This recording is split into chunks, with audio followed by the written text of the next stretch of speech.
Me consta, porque me lo habéis dicho bastante, sobre todo en comentarios de YouTube, que estabais esperando el análisis de este dispositivo. Un teléfono que, si bien no frontalmente, viene a competir de alguna forma con Samsung y Apple con el Galaxy S25 Edge y el iPhone Air. Aunque no es un producto tan costoso, no es un teléfono barato precisamente. Esto lo veremos al final del vídeo. En el medio te voy a contar absolutamente todo lo que necesitas saber de este Motorola Edge 70. Vamos a comenzar con el tema del diseño. Como digo, es un teléfono ultra delgado. De hecho, mide menos de 6 milímetros. Concretamente, por poco, 5,99 milímetros de grosor en la parte más delgada, ¿vale? La parte de las cámaras pues será un poquito más, como es lógico. Y es extraordinariamente liviano. 159 gramos. Hacía mucho que no tenía pues esta sensación de ligereza con un teléfono que tiene una pantalla de 6,7 pulgadas. Bueno, casi 6,7. Está construido con un chasis de aluminio y una trasera ya clásica en Motorola, que es una especie como de tela, polímeros, como nylon, pero con acabado de silicona, suave, muy suave y agradable al tacto. En este caso es en el color verde, hay otros, ¿vale? Este es el Bronze Green. La parte frontal está reforzada con Gorilla Glass 7i y el chasis con una certificación militar 1000 STD 810H, además de tener IP68 e IP69, así que bueno, bastante cargado en este caso. En definitiva, estamos ante un exponente de esta nueva generación de dispositivos ultra delgados y muy ligeros con una buena cantidad de tecnologías interesantes, materiales premium, pantalla plana, que esto la verdad a mí ya sabéis que siempre me pone una sonrisa en el rostro. Continuamos con el análisis y en este caso os voy a hablar del tema de la biometría. Tenemos un desbloqueo facial que funciona muy, pero que muy bien, siempre y cuando tengamos una buena luz. O sea, al utilizar únicamente la cámara frontal, pues en la oscuridad completa, de noche o con una luz no muy buena, pues no funcionará o no funcionará del todo bien. También tenemos, por supuestísimo, un sensor de huellas, en este caso es óptico, ¿vale? En la parte inferior. Me gustaría que estuviese un poquito más arriba, pero bueno, como veis, funciona razonablemente bien, así que no hay ningún tipo de problema a nivel desbloqueo. Y luego, vamos con el tema del audio. Por cierto, certificación Dolby Atmos, de hecho es tan importante para Motorola y también para Dolby, que lo pone en la parte superior. No es el primer Motorola que viene con esto aquí arriba, pero vamos, que sepáis esto. Ahora, ¿qué tan bien se escucha? ¿Qué tan potente es? Esto siempre es mejor probarlo en persona, en una tienda y demás, o si algún colega, familiar, compañero de trabajo lo tiene, pero es lo más cercano que os puedo traer.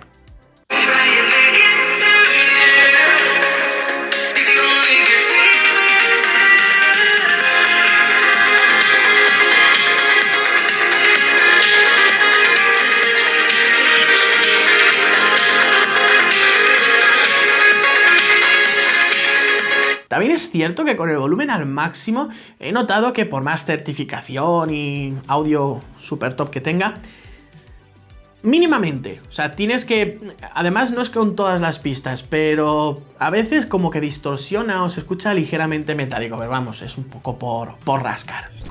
Al ser un teléfono tan delgado como es, digamos, habitual en este tipo de dispositivos, no contamos con un telefoto con zoom óptico.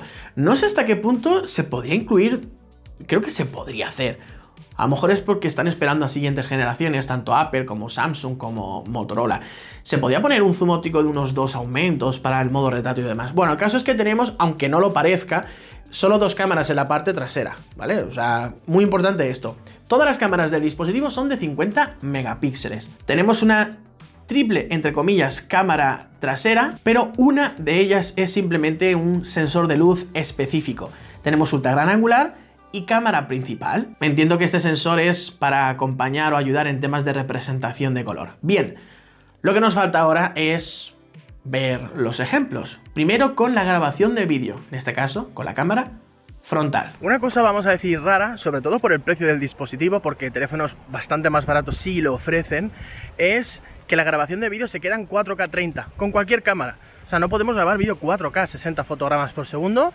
No sé si es una limitación ahora mismo al momento de grabar esto del procesador o qué pasa, pero el caso es que 1080 60 fotogramas sí, 4K 60 fotogramas no. La grabación de vídeo está a un nivel correcto, aunque como os he dicho, nada de 8K, ni siquiera 4K 60 fotogramas por segundo. A cambio, una estabilización que, si bien no está mal, creo que por el precio del smartphone se puede exigir un puntito más. Pero vamos, ya sabes, todos los clips los grabo a pulso, sin un gimbal o estabilización externa, como tiene que ser. Cuando digo todos es con todos los teléfonos. El color es correcto, quizás un poquitín saturado, pero no me parece que quede mal en absoluto. De hecho, para compartir en redes sociales, yo creo que no necesitamos tampoco mucho más. Otra cosa es si ya queremos algo a nivel un poco más profesional, que evidentemente te recomendaría otros teléfonos. Por otro lado, se puede grabar vídeo HDR10, ya sabes que en ciertas redes sí habrá compatibilidad, en otras no. El selfie, oye, pues no está mal, buen grado de detalle, un recorte casi siempre bastante decente, además de una interpretación del color realmente buena. La verdad es que aquí poca queja. De noche, incluso el ultra gran angular ofrece algo interesante. Es cierto que a veces el manejo de las altas luces no es el mejor, pero a mí me parece que cumple. La principal, por supuesto, es mejor. Esto es muy obvio. Respeta las texturas, incluso manteniendo el ruido a raya. Un apartado correcto, sin más. La fotografía diurna, ojo, ojo, ojo, porque he hecho fotos súper buenas. El HDR es top. En alguna situación con excesiva luz ha salvado la situación de una forma bastante solvente. Pero os tengo que decir que no son cámaras de gama alta, tampoco de gama media, digamos que media alta. A ver, tampoco es que quiera ser injusto porque no cuesta 1.500 euros, eso es verdad, al 99% le van a encantar, pero si te pones ya con la lupa ves quizás alguna tendencia a colores un poquito verdosos o amarillentos, pero es algo muy puntual, muy complicado de ver y que para nada ensucia una fotografía con un grado de detalle realmente bueno, muy bueno a decir verdad. Me gusta, por ejemplo, la interpretación del cielo, un azul limpio, real, precioso, el desenfoque súper natural, con un balance de blancos bonito, y si bien no tenemos zoom óptico, en 2 aumentos tenemos un recorte que, bueno, yo creo que nos sirve. Ahora, más allá de los 2 aumentos, frena, porque ya hay muchas limitaciones. De hecho, el zoom digital se queda en 20 aumentos, en vídeo llega a 6 aumentos. Así que sin ser para nada un teléfono rompedor, creo que de los 3 teléfonos ultra delgados no es precisamente el peor o el menos versátil. ¿Está? Bien, pero siempre, además en ciertos precios, tenemos que exigir un poquito más.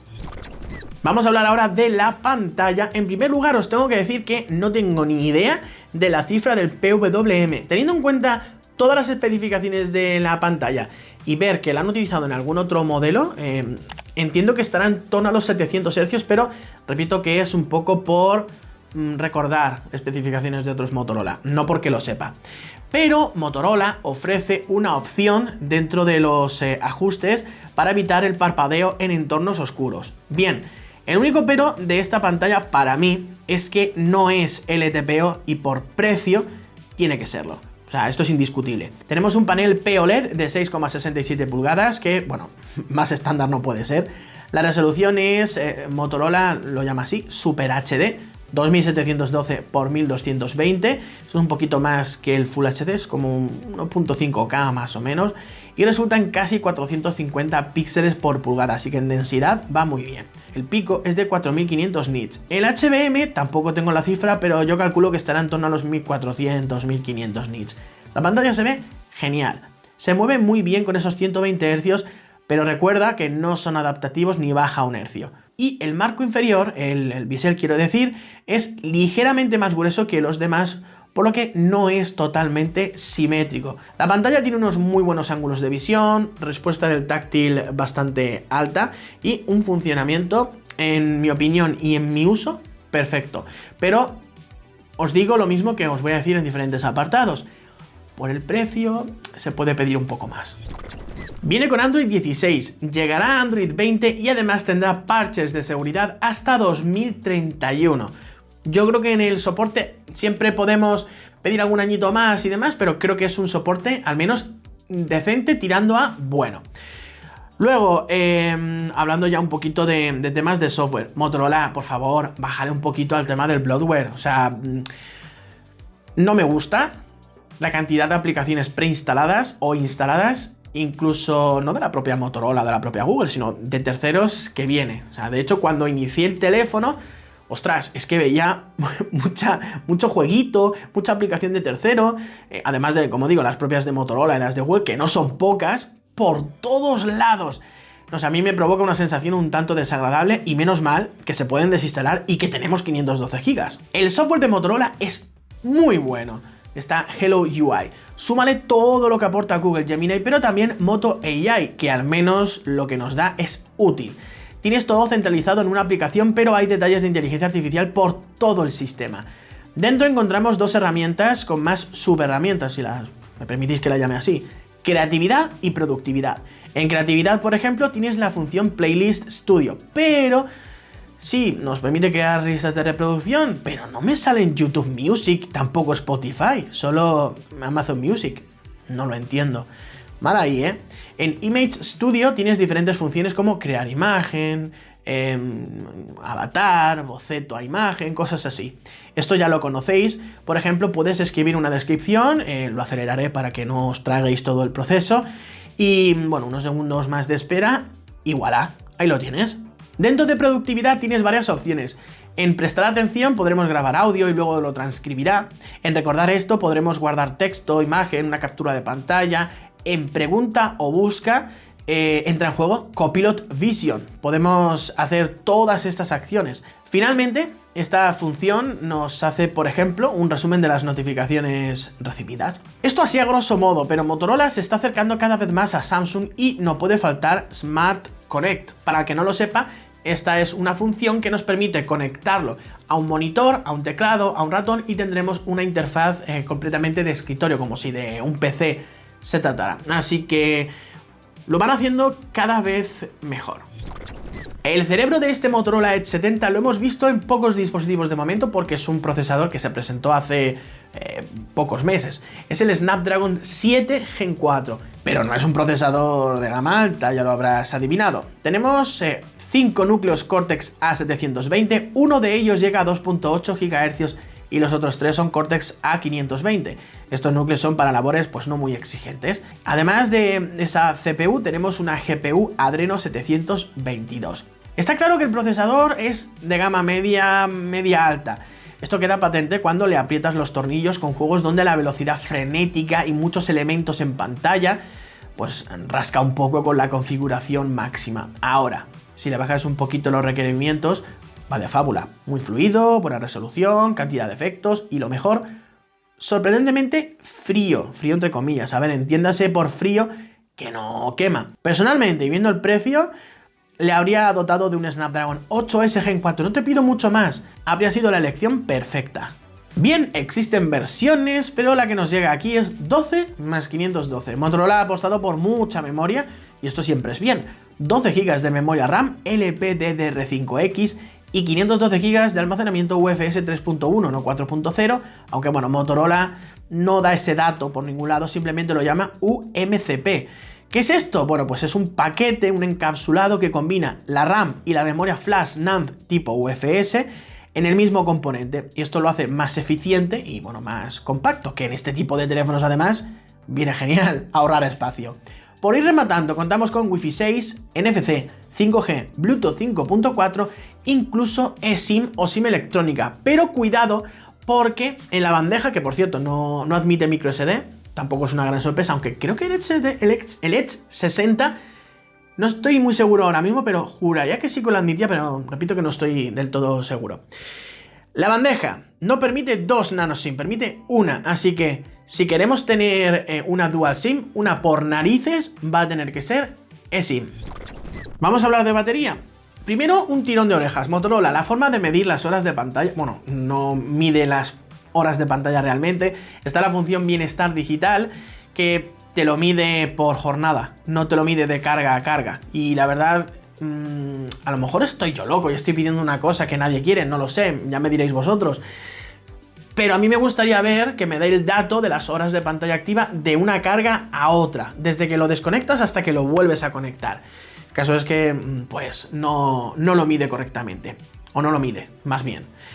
Por suerte, ya os puedo decir que tenemos una autonomía buena. Buena entendiendo que es un dispositivo ultra delgado. O sea, no es un Oppo Find X9 Pro, pero está bastante bien. El smartphone con un uso duro me ha aguantado entre 24 y 28 horas. He hecho la carga siempre por la tarde, así lo dejaba cargando el tiempo justo y no toda la noche. Resultado, en mis pruebas calculo que unas 6,5, incluso 7 horas y media de pantalla activa, que está genial. Monta 4800 mAh, que viendo los 5,99 milímetros de grosor, ostras, esto es bastante sorprendente. Y rinde muy bien, evidentemente es una batería de silicio carbono. Súmale que tenemos una carga rápida de 68 vatios, que también tiene carga Qi 2 de 15 vatios inalámbrica, pero no con los imanes. La funda que incorpora, por suerte, sí lo trae. Pensé que iba a sufrir más, pero sorprendentemente mi opinión es bastante positiva, que no es una autonomía súper loca como para echar cohetes al cielo, pero está bastante bien. Ahora, Motorola, se te ha ido un poco la olla con el tema del precio. Son 799 euros, yo creo que le sobran 100, 150 euros.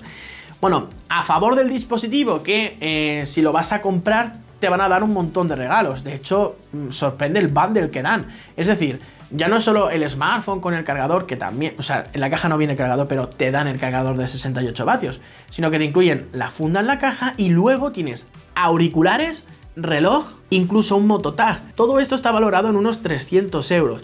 Ahora, os pregunto, ¿firmaríais que no regalen absolutamente nada y que cueste, no sé, 200 euros menos? Tampoco te digo 300. 150, 200 euros menos, yo creo que más de uno lo firmaría. Bueno, es un teléfono que a lo mejor si esperas un poquito, con alguna bajada puntual, alguna oferta, se convierte en un caramelito, y dejando al margen el precio, creo que es un producto muy bueno, sorprendentemente bueno. Yo esperaba que iba a sufrir un poquito más con el tema de la batería, o que realmente no me iba a ofrecer lo que mi día a día requería, y tengo que decir que hay 2-3 puntos que os he mencionado donde me gustaría que la siguiente generación pongan el foco, pero el producto como tal es bastante bueno, sorprendentemente bueno. Así que bueno, se lleva mi aprobación. Aquí tenéis el análisis, espero que os haya gustado y nos vemos próximamente. ¡Chao!